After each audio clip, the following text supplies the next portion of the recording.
히포크라테스 시대, 여러분 아시 의학의 아버지 하면 히포크라테스라고 하는데 2400년 전에는 그때 당시 문화적으로 이 프로그램이 그냥 어떻게 보면 자연스럽게 이루어졌어요. 그때 당시는 그런 철학들이 상당히 이렇게 사회 저변에 하나의 문화로 그냥 자연스럽게 이루어졌던 거예요. 이때가 어떤 때냐면 소크라테스, 플라톤, 아리스토텔레스, 여러분들이 알고 계신 철학자들이 의학을 같이 하는 이런 시대예요. 이 시대에 조금 뒤에 기원전이죠. 기원전 400년 정도 되니까 이때에 히포크라테스라고 하는 분이 나온 거예요. 그래서 이분은 철학을 좀 빼고 의학으로 갖고 온 거예요. 우리 몸으로 갖고 와버린 거예요. 그래서 내 속에 마인드, 바디, 스피릿으로 돼 있다, 우리 몸이. 그래서 바디만 치료하는 게 아니라, 음식으로 바디만 치료할 게 아니라 마인드와 스피릿을 같이 치유해야 된다. 뭐 이렇게 시작하신 분이, 그래서 이분을 의학의 아버지라고 하는 거예요. 그런데 놀랍게도요, 기원 전까지 계속 이렇게 이어오다가 기원 후죠, 이제 갈렌이라는 의사가 나와요. 이 의사가 마지막 집대성을 해요. 히포크라테스 의학을 결집을 하는 거예요. 쉽게 얘기하면 종교적인 결집하듯이 이분이 결집을 해요. 히포크라테스 의학을 집대성해 버리는 거예요. 그래서 글로 이제 표현을 하게 돼요. 글로 표현한 것까지는 정말 잘하셨는데 그 다음에 문화가 바뀌어 버려요. 그러면서 물질 문명이 발달해요. 그때부터. 그러면서 여러분 마인드하고 스피릿이 사라져 버려요. 인체에서 어디로 가요? 마인드하고 스피릿은 신으로 가버려요. 다시 신한테, 신의 뜻이야, 이러면 끝나버려요. 그러다가 1700년대에 들어오면서 다시 이게 사람한테 들어와요. 마인드와 스피릿이. 그 신 아니야. 응? 그거 나야, 나.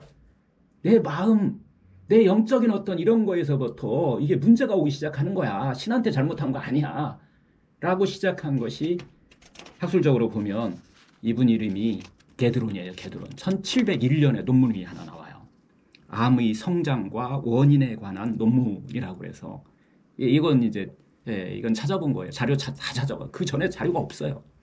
마음과 이 암과의 관계, 심리적인 어떤 문제와 암과의 관계에 대해서 책이나 논문이나 없어요. 자료가 1700년 동안 사라져버려요.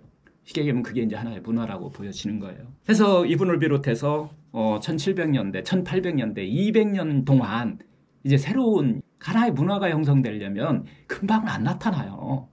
한 200년 동안에 걸쳐서, 200년이 아니죠. 이제 1700년부터 1900년대까지 이제 쭉 이제 한 300년 정도 이상을 하나의 또 의사들이 집중적으로 연구하고 논문이 막 나오기 시작하는, 그리고 책이 나오고 막 이렇게 하면서 치료법들이 이제 개발되기 시작을 하는 거예요. 이 1700년대, 1800년대 의사들이 찾은 내용이에요. 자, 바디에 대해서는 표준의학에서 다루는 내용이니까 지금 뭐 표준의학은 계속 더 발달돼가지고 있지만은 마인드와 스피릿 메디슨에 대해서는 단절됐다가 다시 시작한 거라고 그랬잖아요. 그래서 1700년, 200년 동안 찾은 거예요. 뭘 찾았냐면은 어떤 사람이 암이 잘 걸리는지, 응? 어떤 사람이 암이 잘 걸리고 난치병이 잘 걸리는지, 병이 잘 오는지, 이걸 찾았어요. 찾아보니까 여러분 해당되는지 한번 좀 보세요. 여러분도 이게 해당되는지. 첫 번째, 늘 거칠애를 하는 성향을 갖고 있는, 타인에게 자기를 막 좋게 보이려는 성향을 갖고 있다는 거예요. 자기를 위해서 자기한테 배려하고 자기한테 상냥하게 돼야 되는데 타인한테 자꾸 잘 보이려고 하는 것이 그런 성향을 갖고 있더라라고 하는 것이고요. 두 번째는 또 늘 자기를 또 표현하려는 성향이 있더라는 거예요. 공통점이에요. 뭐 이런 성향들이 늘 자기를 변호하려는 경향을 갖고 있더라. 뒤에 이제 심리학에서는 이것을 선인인 척 한다고 얘기해요. 선인인 척. 응? 진짜 성인이면 좋은데, 저도 성인 아니고요. 응? 그러다 보니까 그런 걸로 자기 인생을 긴장하면서 살더라. 그래서 결국은 암을 이길 수 있는 힘이 떨어졌기 때문에 이제 그런 종양이라고 하는 병을 앓더라라고 하는 것이고요. 이제 세 번째가 이제 특히 이제 우리가 불안한 기분에 쉽게 빠지더라. 불안한 기분에 쉽게 빠지는데 거기에 빠져서 허우적거리고 있는 거예요. 그래서 이것을 갖다가 부정적 감정이라고 얘기하는데, 그 대표적인 것이 불안이고, 그 다음에 이제 분노 같은 거, 분노가 이게 막 안에서 올라오는데 꼭꼭 참고 사는 뭐 이런 것들 포함해서 절망감, 우울감 뭐 이런 것들 있잖아요. 뭐 자책하고 막 어떤 이런 감정들, 외로움 감정들 이런 감정들에 쉽게 빠져들더라. 이게 세 번째 공통점이었어요. 네 번째 공통점은 이런 문제들의 긴장이 들어왔는데 어떤 사람은 타고났어요. 그 긴장을 잘 릴렉스할 수 있는 능력이 있는데 암 환자의 공통점은 릴렉스하는 능력이 약하더라. 부족하더라. 쉽게 얘기하면 자기 자신의 감정 표출구가 없더라. 라고 하는 네 가지 공통점이 암 종양을 만드는 이 마인드와 스프릿의 원인이다. 이렇게 이제 밝혀내기 시작하는 거예요. 이게 어떤 한 사람에 의해서 밝혀진 게 아니라 수많은 연구와 이런 과정을 거쳐서 시대를 거치면서 하나의 학문이 이제 형성이 되는 거죠. 그리고 이제 1900년도에 이게 플러스 해가지고서 이게 어떤 사람이 암이 발생하고 발생 안 하냐 이것뿐만 아니라 어떤 사람이 똑같은 진단을 받고 똑같은 암에 걸렸는데 어떤 사람이 살고 어떤 사람이 죽는지에 대한 연구가 일어나요. 병원에서. 어떤 성향을 갖고 있는 사람이 아까 네 가지 성향은 똑같아요. 이런 성향을 갖고 있는 사람들이 암의 종양으로 인해서 죽는 거예요. 그리고 이것을 잘 헤쳐나가는 사람들이 사는 거예요. 거기에 플러스해서 암의 성장을 본 거예요. 암의 성장이 어떤 사람이 빠르고 어떤 사람이 천천히 일어나는지 이거 지금 우리 의학적으로 몰라요. 그래서 이분은 금방 좋아질 거고 체력도 좋아가고 금방 좋아질 거고 좋아질 것 같은데 어느 날 보니 막 나빠져요. 또 어떤 사람은 저 사람 안 될 것 같다. 체력도 떨어지고 너무 지금 막 그렇게 돼 있다라고 하는데 어느 날 보니까 이 사람이 더 좋아져요. 이것을 표준의학 하는 분들은 별로 그렇게 크게 신경 안 써요. 왜 표준이니까. 하지만 심신의학이라고 우리가 표현되는 마인드 바디 스프릿 메디슨이라고 하는 사람들은 이 부분에 대해서 상당히 집중을 해요. 종양심리학 하는 사람들은. 그래서 어떤 사람들이 종양의 성장이 빠를까? 어떤 사람이 종양의 성장이 늦을까? 요것을 찾아낸 거예요. 1900년도에 아까 네 가지 성향은 똑같아요. 늘 거칠을 하는 성향, 늘 자기를 변호하려는 성향, 불안한 기분에 쉽게 빠지는 경향, 긴장된 삶을 릴렉스하지 못하는 경향 이런 패턴에 있는 사람들이 종양의 성장이 빠르고 또 감정을 억압하고 무력감을 가지고 있는 사람이 나는 안 돼. 아이고 할도 절망하는 사람들 이런 사람들한테 종양의 성장이 상당히 빠르다는 것을 1900년대에 이제 발견이 돼요. 다섯 번째가 감정을 억압하고 그 무력감을 가진 사람이라고 그랬잖아요. 여섯 번째가 한쪽이나 양쪽 부모님과 친밀한 관계를 가지지 못했다고 생각되는 경우예요. 부모님 중에 한쪽이나 양친하고 자기는 이 친근감이 없었다. 어렸을 때부터. 이런 사람한테 암의 성장이 이거 종종 많이 있어요. 나는 왠지 아빠하고 조금 안 맞는 것 같다. 뭐 이런 경우와 나는 아빠하고는 맞는데 엄마하고 안 맞는 것 같다. 뭐 이런 경우. 두 사람 다 안 맞는 것 같다. 뭐 이런 경우가 암의 성장이 빠르다는 것을 찾아낸 거예요. 이건 나중에 우리가 풀어낼 거예요. 다 이거 해결할 수 있는 방법이 있으니까 얘기하는 거예요. 1900년대 말에 이 해결하는 방법을 아까 얘기한 종양심리학자들이 찾은 거예요. 이런 걸로 인해서 막 긴장된 삶을 살고 있는 거예요. 암을 제압해야 되는데 암이 와서 암을 제압해야 되는데 암을 제압할 능력을 갖다가 이런 곳에 에너지를 고갈시켜 버리는 거예요. 그래서 종양이 급속하게 성장시키는 거예요. 암이 있으면 암하고 싸우셔야 되는데 암하고 안 싸우고 이런 불안한 감정, 분노의 감정, 절망감 이런 곳에다가 에너지를 쓰고 있다. 우울함 뭐 이런 거 있잖아. 외로움 이런 곳에 에너지를 쓰고 있더라는 거예요. 그곳 안에서 허우적거리고 있다라는 거예요. 그게 우리가 이제 심신이야기에서 얘기하는 난민이라고 얘기를 하는 거예요. 마음 둘 곳이 없어. 마음 둘 곳이 없어. 이걸 난민이라고 하는 거예요. 암 난민들이 너무 많다. 하여튼 이런 과정을 거쳐서 그 마음 안에서 내 마음 안에서 그 답을 찾았다 이렇게 보시면 돼요. 그래서 이제 1900년대 물론 이제 1700년대에 나름대로 치료법들은 갖고 있었어요. 그래서 1900년대에 구체적으로 이제 치료법 하나씩 나오기 시작해요. 그래서 어떤 치료법을 썼느냐? 심리 상담이요. 제일 쉬운 거. 심리 상담, 1대1 심리 상담도 하고, 그룹을 지어갖고 심리 상담도 하고, 뭐, 예를 들어 탈감각화라고 하는 명상 방법들이에요. 명상, 뭐, 모델링이라고 하는 방법. 여기 이제 심리 전공하신 분들도 있겠지만은, 가장 많이 쓴 게 체면이에요. 체면. 그때, 그다음에 어떤 시각화, 뭐, 이런 것들. 인지행동요법. 여러분들 이제 이건, 상당히 이제 많이 사용하는 다양한 심리 치유법들을 이제 개별적으로 이렇게 사용을 해가면서 1900년대까지 이렇게 1900년 초 중반까지 이게 주치료법들이에요. 이게 표준 행동기법이다. 그래서 표준의학에서 하는 방법들이 주가 이뤄요. 그러다가 1971년도에 눈에 번쩍 뜨이는 연구가 하나 이루어지고 실제 임상에서 사용하는 사람이 나옵니다. 오리건주 주립대학병원의 암센터에 근무하는 종양방사선과 의사예요. 표준의학을 하는 사람이에요. 이분 이름이 칼 사이먼튼이에요. 이분이 똑같이 본 거 이 과정을 공부하다가 야 이거 봐라. 표준의학에서 그냥 표준 딱 정해놓고서 1년 살아, 6개월 살아 이렇게 하면은 진짜 딱딱 맞아요. 방법이 없어요. 물론 막 항암하고 표준의학적인 치료하면은 2개월 정도 더 사는. 근데 그때는 삶의 질 하나도 안 따져. 생명만 2개월 더 사느냐 3개월 더 사느냐 이것만 가지고서 연구를 이루는 게 표준의학 연구예요. 보니까 마디만 갖고 치료하는 거예요. 항암 방사선 수술만 가지고서 이 기준을 잡아놓은 거예요. 이분이 번쩍 영감이 떠오른 거예요. 이거 마음 빠졌네? 마음 치유가 빠진 거예요. 그래서 이거 너 3개월 뒤에 죽어 라고 하면 병원 책임이 하나도 없는 거예요. 표준의학은. 그러니까 더 이상 의사들이 뭐 하던 않던 돌아가시던 말던 책임이 없어요. 표준의학에서 정해놓은 그대로 자르니까. 그리고 아무거나 해도 되겠네 그러면 이 생각이 번뜩 들은 거예요. 이거 의사가 정말 기발한 저는 이분 정말 존경스럽고 제가 존경하는 저희 스승님 중에 한 분이라고 제가 항상 얘기하는데 이게 딱 떠오른 거예요. 마인드하고 스프릿 한번 치료해보자 라고 해서 이제 이게 시작된 거예요. 그렇게 해봤더니 물론 이분의 부인이 스테파니 매튜스 사이먼튼이라고 심리학자예요. 그래서 이분의 어떻게 보면 주변에 이런 거를 할 수 있는 여건이 된 거예요. 그래서 이제 71년부터 이게 연구가 되기 시작한 거예요. 결론은 아까 얘기한 대로 똑같은 결론을 얻은 거예요. 뭐하고 싸우고 있다고요?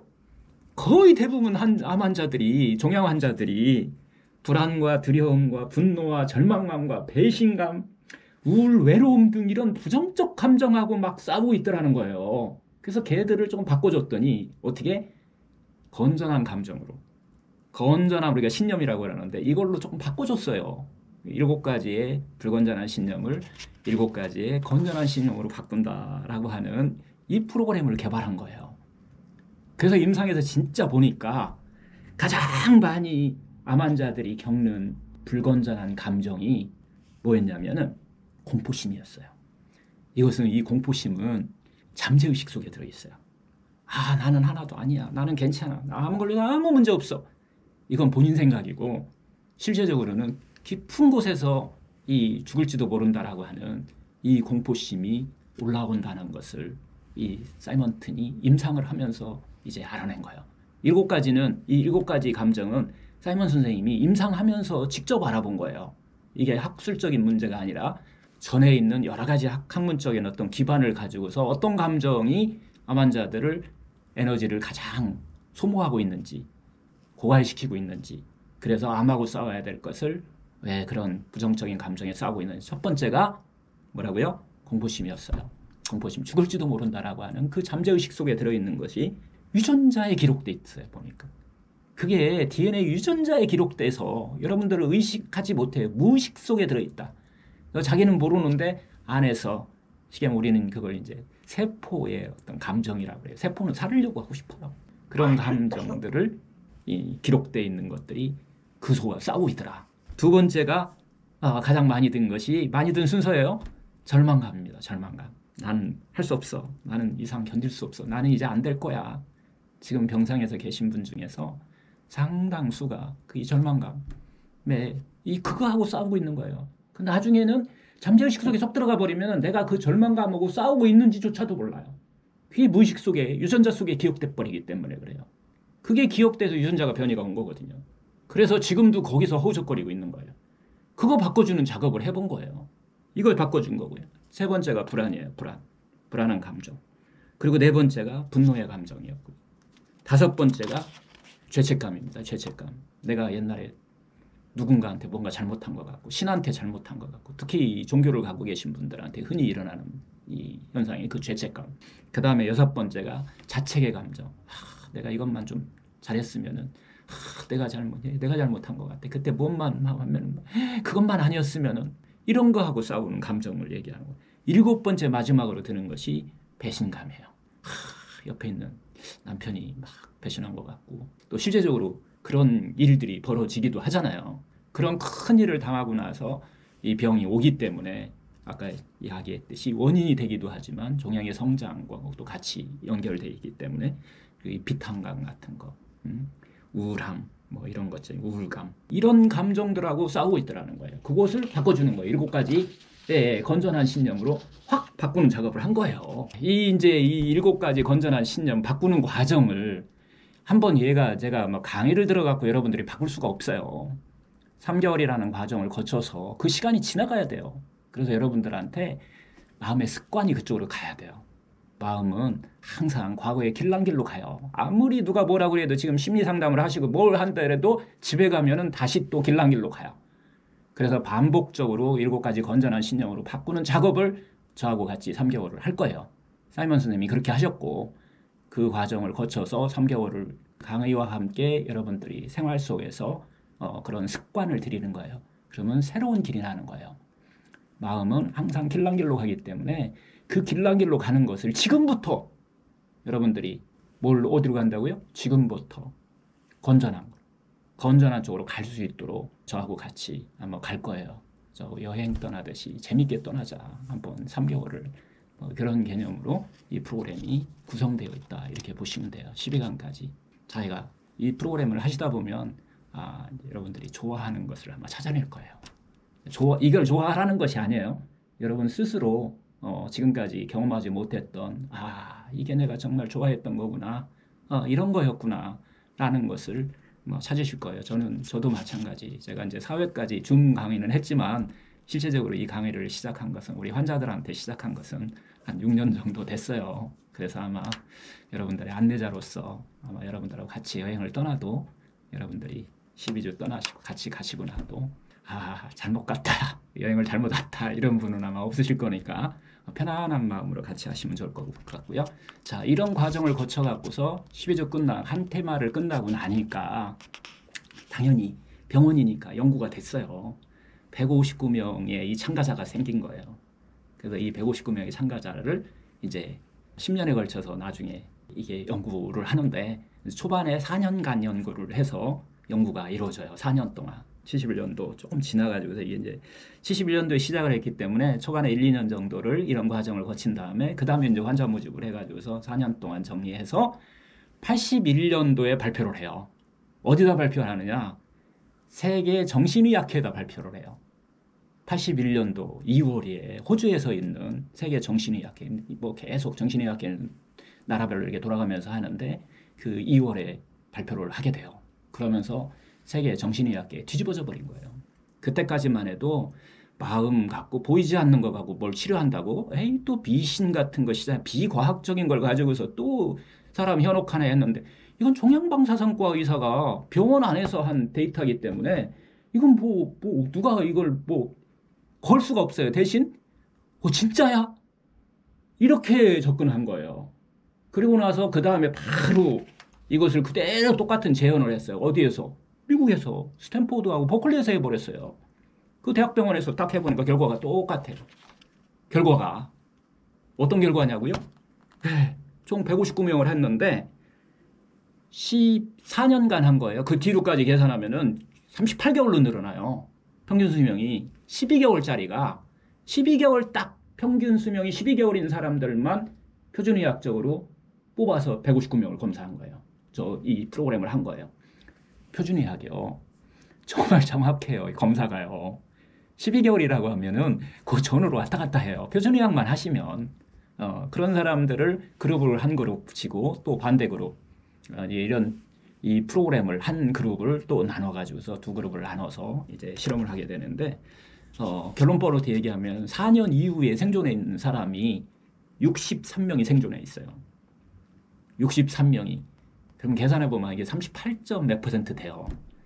그리고 나온 최종 결론은 뭐냐면은 표준의학에서 통계라는 것을 발표해서 내가 뭐 당신은 5%밖에 못 살아, 뭐 30%밖에 못 살아, 50%못 살아. 그것은 항암, 방사선, 뭘로 치료한 거? 수술로 치료한 그 표준의학으로 치료한 그 결과예요. 뭐가 빠졌어요? 마인드, 내가 어떻게 하느냐에 따라서 달라진다라고 하는 이 마인드와 스프리드 의학이 빠져 있는 거예요. 그 70%가 빠진 그 물질만 가지고, 몸만 가지고, 신체만 가지고서 통계를 낸 거라는 거예요. 그래서 내가 어떻게 하느냐에 따라서 통계는 확 뒤집어질 수 있다라고 하는 것이 발견돼요.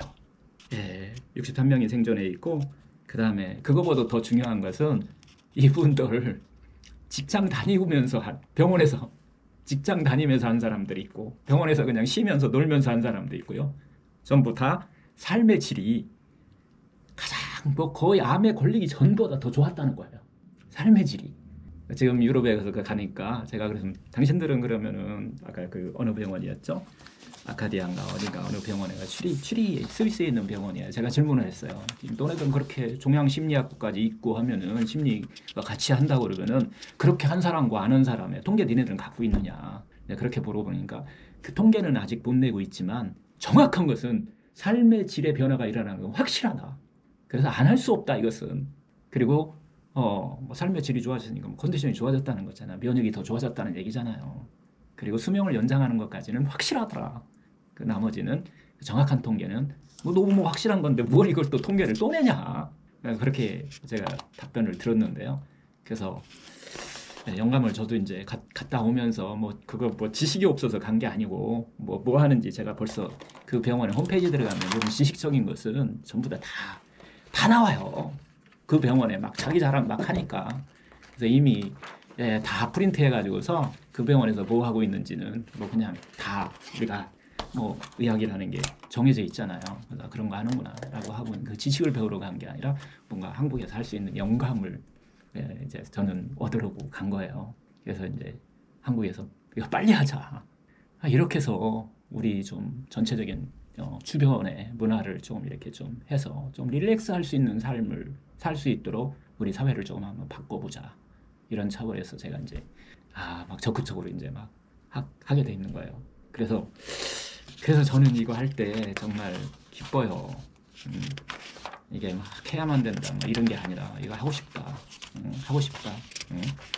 그래서 여러분들이 하나씩 조금씩 변하는 것이 있고 여러분들 삶 자체가 또 여러분 삶이 바뀌어야 여러분 가족 삶이 바뀐다라고 하는 것을 기본으로 깔고 있어요.